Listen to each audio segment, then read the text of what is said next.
ഈശോ മിശിഹായ്ക്ക് സ്തുതിയായിരിക്കട്ടെ. ഞാൻ മാണിപ്പറമ്പിലച്ചൻ. നവംബർ 16 സ്കോട്ട്ലൻഡിലെ വിശുദ്ധ മാർഗരറ്റ്.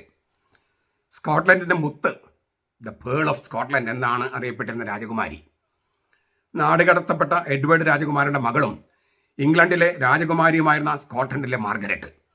1045 അവർ ജനിച്ചത്. 1093 മരിച്ചത്. ഹംഗറിയിലെ അഗാത്ത രാജ്ഞിയായിരുന്നു അമ്മ.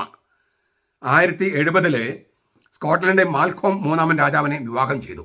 അങ്ങനെ ഇംഗ്ലണ്ടിനെ ഭരിച്ച 3 രാജാക്കന്മാരുടെ അമ്മയാണ് ഈ വിശുദ്ധ മാർഗരറ്റ്. പിന്നീട് കാൻറ്റർബറിയിലെ മെത്രാപ്പോലിസി അഭിഷേകം ചെയ്യപ്പെട്ട ലാങ് ഫ്രാങ്കിൻ്റെ മാർഗനിർദ്ദേശം അനുസരിച്ച് ധാരാളം മതനവീകരണ പ്രവർത്തനങ്ങൾക്ക് മാർഗരറ്റ് രാജ്ഞി നേതൃത്വം നൽകി.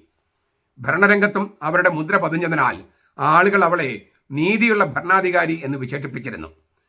സ്കോട്ട്ലൻഡിൻ്റെ ചരിത്രത്തെ ആകമാനം സ്വാധീനിച്ച ആളാണ് വിശുദ്ധ മാർഗരറ്റ്. മതനവീകരണങ്ങൾ 11 നൂറ്റാണ്ടിലെ കാര്യം പറയണേ. മതനവീകരണം ചിലത് ഞാൻ സൂചിപ്പിക്കാം.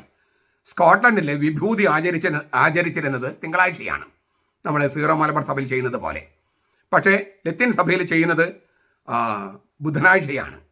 അതുകൊണ്ട് സ്കോട്ട്ലൻഡിലെ ഈ വിഭൂതിയും ലത്തീൻ സഭയുടെ ആചാരമനുസരിച്ച് ബുധനാഴ്ചയാക്കി. അതുവരെ തിങ്കളാഴ്ചയായിരുന്നു. റോമയുടെ അതുപോലെ തന്നെ ശനിയാഴ്ചയാണ് സ്കോട്ട്ലൻഡിൽ സാബത്ത് ആചരിച്ചിരുന്നത്. അത് ലത്തീൻ സഭയുടെ രീതി പിന്തുടർന്ന് ഞായറാഴ്ചയാക്കി.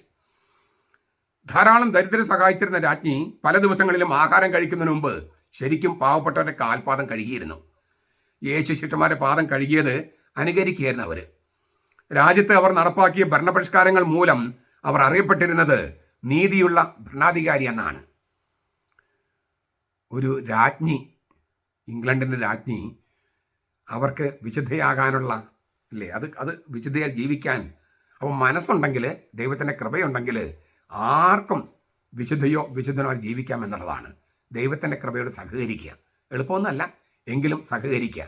അങ്ങനെ സഹകരിച്ച് നമുക്കും വിശുദ്ധിയിൽ ജീവിക്കാനും വിശുദ്ധരായി മരിക്കാനും അങ്ങനെ വിശുദ്ധരുടെ പട്ടികയിൽ ഇടം പിടിക്കാനും സാധിക്കട്ടെ. നമ്മുടെ കർത്താവ് ഈശോ മിശിഹായുടെ കൃപയും പിതാവായ ദൈവത്തിൻ്റെ സ്നേഹവും പരിശുദ്ധാത്മാവിൻ്റെ സഹവാസവും നാം എല്ലാവരോടും കൂടി ഉണ്ടായിരിക്കട്ടെ, ഇപ്പോഴും എപ്പോഴും എന്നേക്കും. ആമേൻ.